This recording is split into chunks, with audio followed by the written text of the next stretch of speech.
him and her went on the show, and she was up on the show. And furthermore, what the hell was a woman doing going up on the show, man? Well, Lahab put that shit out. He had his head so far stuck up Aurora. Okay, Aurora. He had his head so far stuck up her ass, man, that I'm gonna let my woman go on up there, man, because they had a show about teenage hate groups and shit, and this bitch had to be 30-something years old, and then he go keep sitting there, and then Lamont gonna say, "Well, what's your name?" My name is Aurora, and then he said, "Well, how old are you?" I'm 18. Yeah. And then you can see the guy put his, oh yeah, right. Yeah. 1800. Yeah, 1800. Yeah, you damn bitch. But she was up there talking about the white man. I hate these demons. I can't forget what she they said, did. I never forget what these demons have done to my foreparents. Yeah, we know the track record of these demons, okay? You might forget, but we don't forget. Man. And then me and Gabar, sure enough, maybe. Hey, man, if I can find that daggone video, I'm going to put it up. Yeah, that'll be beautiful to prove what. And it might have been 2 years later, we seen her walking with an Edomite, man. Yep. Suit and tie Edomite, Wall Street Edomite. And she looked happy and bouncy. Happier than she was when she was with Lahab. And the mafia blew up the spot on Lahab after Lahab and them left. When they fell out, a mafia told us, yeah, man, they were sitting up in that New Jack City school one night playing chess. And that's when Lahab had the cell phone. And Lahab told Mom, yeah, man, I guess Aurora left. That's when she left him. She went to Jamaica or whatever, and he was trying to get back with her. And he was calling her, begging her, look, baby, Aurora, please, you got to get back with me. You got to. And then she hung up on him. No, I want to get back with you, Lahab. And she hung up on him. Then he called her, Aurora, please, come on, baby, please. He was begging her and shit like that. I got to bring this out to back up what the elders were just saying. Ecclesiasticus chapter 25, verse 23. A wicked woman abateth the courage, maketh an heavy countenance in a wounded heart. A woman that will not comfort her husband in distress maketh weak hands and feeble knees. Lahab. That's why when we saw him. Oh, wait a minute. That's why when we saw him, he looked feeble as hell. He looked like he's ready for the grave, man. Yeah. He looked like he came from the grave, man. You know. This is our Proverbs 31:3. Give not thy strength unto women, nor thy ways to that which destroyeth kings. Plain and to the point. And Yashawan, speaking of him, he had the oil, which I guess there was nothing wrong with that. He had his woman on the oil table and shit like that, making money, which I ain't going to condemn him on that. Because, Yashawan had a pretty wife, too.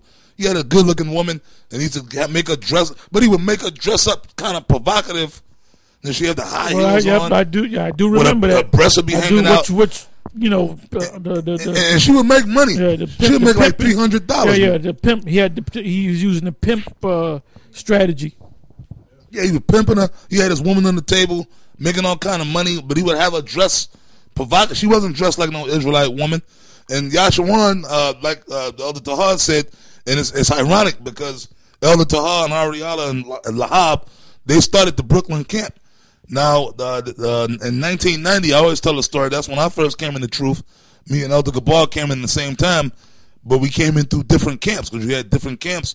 And when I come up from Florida, I was living in Brooklyn, so that was the camp I came through. And Yashawan was the leader of that camp, which he wasn't even the leader of the camp. Barak was, really it was Kazak. It was me. What happened was I told Ariala, because the camp got big. It was a big camp. And I told Ariala, so you know what, man, we got to go to the Bronx and open up that zone. Just me and you. And let them guys, deal with it. And he said, well, these guys ain't really on the zone. I said, well, you got Barak. Because Barak came in around the same time that we came in. So basically we were going to give it to Barak. And it was brought to council that Barak ain't really on the level, He ain't got that spirit to run the camp. Which we thought different because we said Barak did have that, was on the level I thought to deal with the camp. But they didn't know him because, he was a little on the quiet side, but I mean, everybody knew me because I was either in a fight I was either getting locked up. I was just everybody knew me and everybody knew Ariala because he was wild. He was wilder than me. So if I didn't start nothing, it was Ariala. So anytime there was some trouble, Mo would say, "Now which one started that mess, Ariala or Tahar?" And then when you came in, Ricard, you became a wild dude too, man. Yeah. Then Yohana Bar, he was another wild one. So you had some wild Reubenites and one Levite, wild ass Levite. Man. Oh, and a Gaddite. He was a Gaddite. He was a Gaddite. Yep, that's right. That's right, man. But Kazak, when I came in, Kazak was the one that brought me into camp.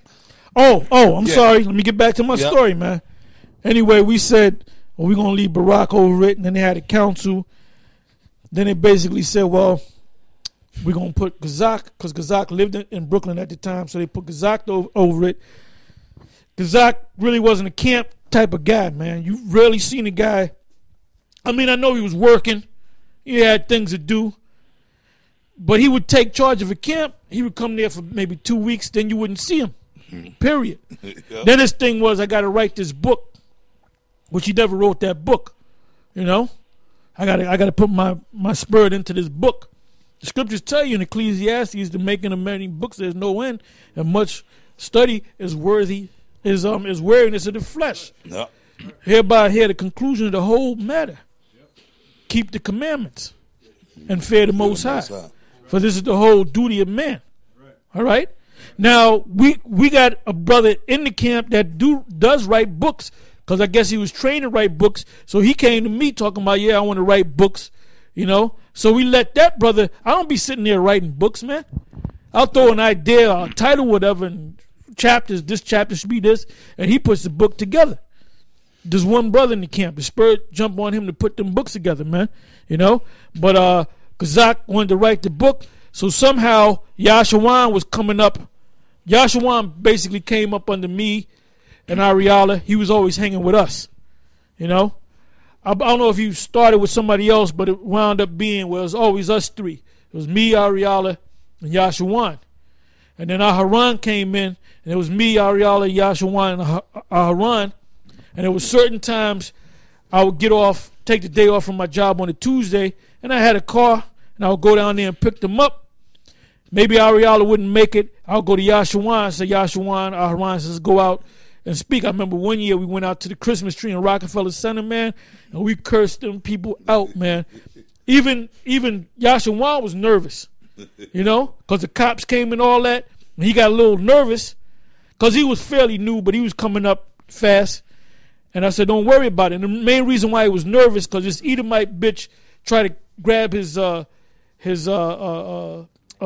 shield of David, you know, or shield, and then, you know, she was like, oh, you black guy with a shield. You know, she didn't come threatening. And then Yashawan smacked the shit out this bitch. It was an Edomite bitch. And she was so messed up, shocked and shit that she walked down the street. I don't even think she told the cops.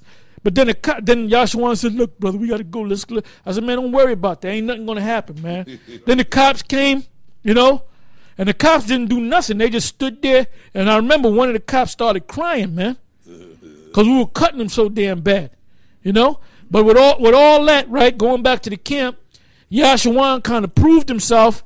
He had that bold spirit, and he kind of outdid the spirit of Barack.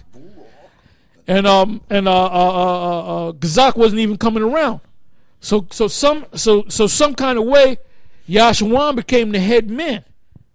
Even though Gazak was supposed to be the head man, but he was never around. Yeah. And Barack was kind of timid. So at that time, me and Ariala were going to different camps, you know, just me and him. It was a time when we were going to different states too, you know. Didn't you open up Boston originally, right? Yeah, the Boston camp. Actually, the Boston camp.